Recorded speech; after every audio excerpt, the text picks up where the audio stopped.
रक्षाबंधन कितना पावन और शुभ त्योहार है। रक्षाबंधन यूं तो भारत के सभी त्योहार अन्य देशों के त्योहारों से विलक्षण हैं, परंतु रक्षाबंधन तो भारत के भी अन्य त्योहारों की अपेक्षा विलक्षण है। इसकी एक विलक्षणता तो यह है कि इस एक ही त्योहार के 3 नाम हैं।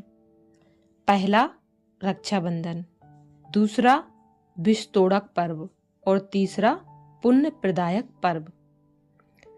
यद्यपि प्रथम नाम ही ज्यादा प्रचलित है। दूसरी विलक्षणता है इसके मनाने की विधि में। यह विधि बहुत ही स्नेह संपन्न, दिव्यता युक्त और मधुर है।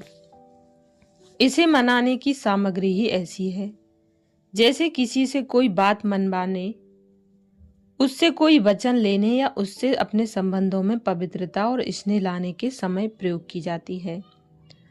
अन्य त्योहारों को मनाने के ना तो विधि विधान ऐसे होते हैं, ना ही सामग्री और परिधान ही। फिर बात यह भी है कि इस त्योहार को ब्राह्मणों से राखी बंधवा कर भी मनाया जाता है और बहनों से बंधवा कर भी। क्या इन दोनों प्रकार में कोई समानता है? इनमें कोई सामंजस्य है?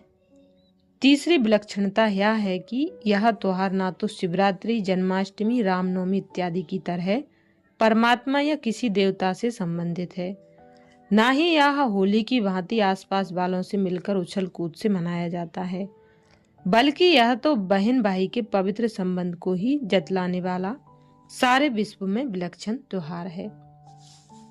परंतु आज इस न्यारे और प्यारे त्योहार के पीछे का मनोभाव बदल गया है।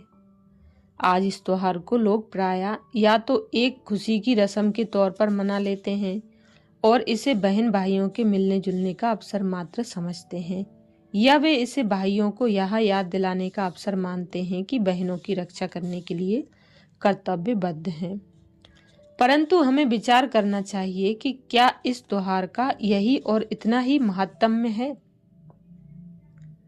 देवभूमि, तपोभूमि, पुण्य भूमि भारत के हर त्योहार के पीछे तो कोई ना कोई उच्च आध्यात्मिक आदर्श है, कोई ईश्वरीय रहस्य है।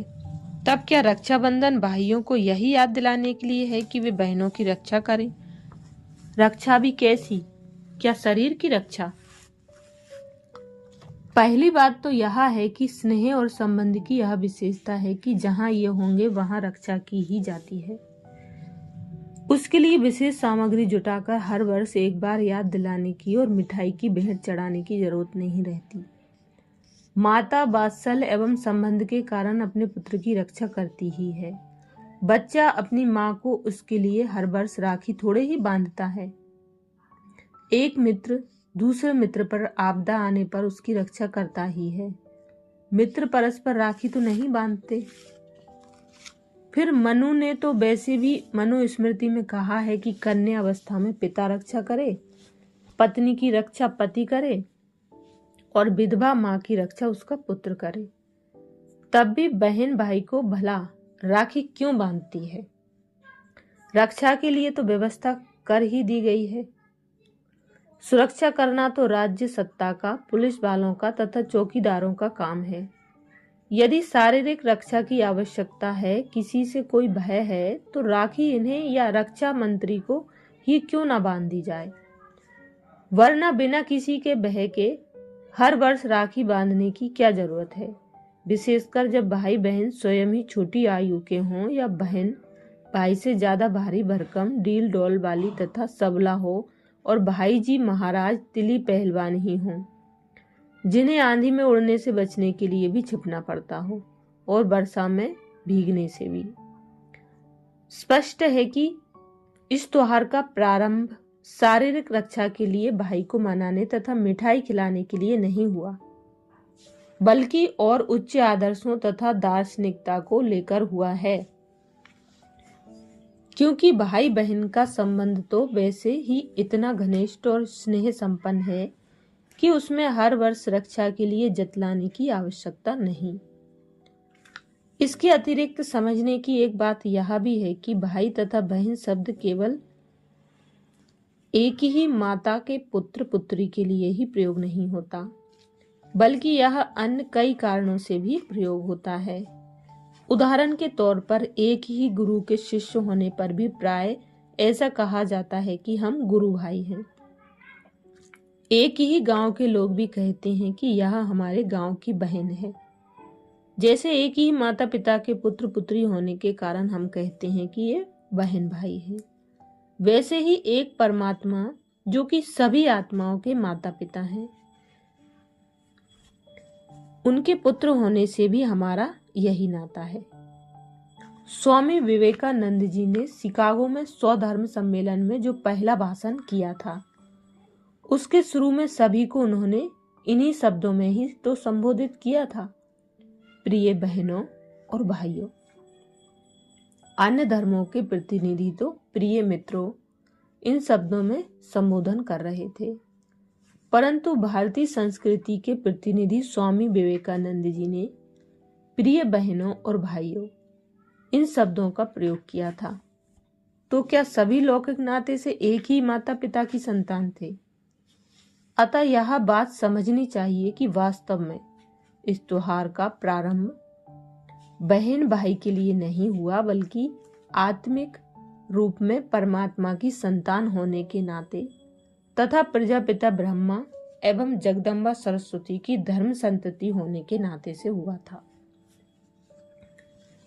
दूसरी बात यह है कि रक्षा भी केवल शरीर की ही नहीं होती, बल्कि अधिकारों की रक्षा, धर्म की रक्षा, संस्कृति की रक्षा, शील की रक्षा आदि कई प्रकार की होती है। किसी के आतंक से बचाना भी रक्षा करना है, तो किसी को रोग से बचाना भी उसकी रक्षा करना है। यह तो पहले ही कहा जा चुका है कि शारीरिक रक्षा के लिए भाई को हर वर्ष जतलाने की जरूरत नहीं है, कि बल्कि रक्षाबंधन तो उससे भिन्न प्रकार की रक्षा के लिए त्योहार है। इस त्योहार के जो अन्य नाम विष तोड़क पर्व तथा पुण्य प्रदायक पर्व हैं, उनसे भी यह स्पष्ट संकेत मिल जाता है कि यह त्योहार किस प्रकार की रक्षा से संबंधित है। बहनों के अतिरिक्त ब्राह्मणों द्वारा राखी बांधा जाना भी इस बात का संकेत है कि यह धर्म की, पवित्रता की अथवा सदाचार की रक्षा से संबंधित है। इसके अतिरिक्त जो सामग्री इस त्योहार को मनाने के लिए प्रयोग होती है, वह भी इसी बात की घोतक है कि यह आत्मा को चरित्रहीनता से रक्षित करने का स्मारक है। उदाहरण के तौर पर तिलक को ही लीजिए। तिलक या तो राजगद्दी पर बैठते समय की रस्म में प्रयोग होता है, राजगद्दी पर बैठने के समय की रस्म में प्रयोग होता है, या पूजा के अवसरों पर। अतः इस अवसर पर बहन द्वारा भाई को तिलक दिया जाना इस बात का परिचायक है कि बहन यह शुभकामना व्यक्त करती है कि तू अपनी कर्मेंद्रियों पर राज करने वाला हो, अथवा तू मनोविकारों को जीतकर जगत जीत बने, तू पुजारी से पूज्य बने। आम बोलचाल की भाषा में तिलक को टीका भी कहा जाता है। रोगी व्यक्ति को डॉक्टर इंजेक्शन लगाते हैं, उसे टीका ही कहा जाता है।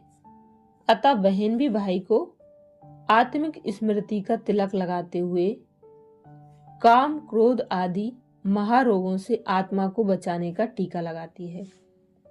वह कहती है कि चरित्र को सदा ऊंचा बनाए रखना, ताकि वंश के नाम को कालख का टीका न लगे, बल्कि आत्मिक स्थिति तथा ब्रह्मचर्य में रहते हुए ईश्वरीय ललिमा से सदा लाल ही रहना, जिसका प्रतीक यह लाल टीका है।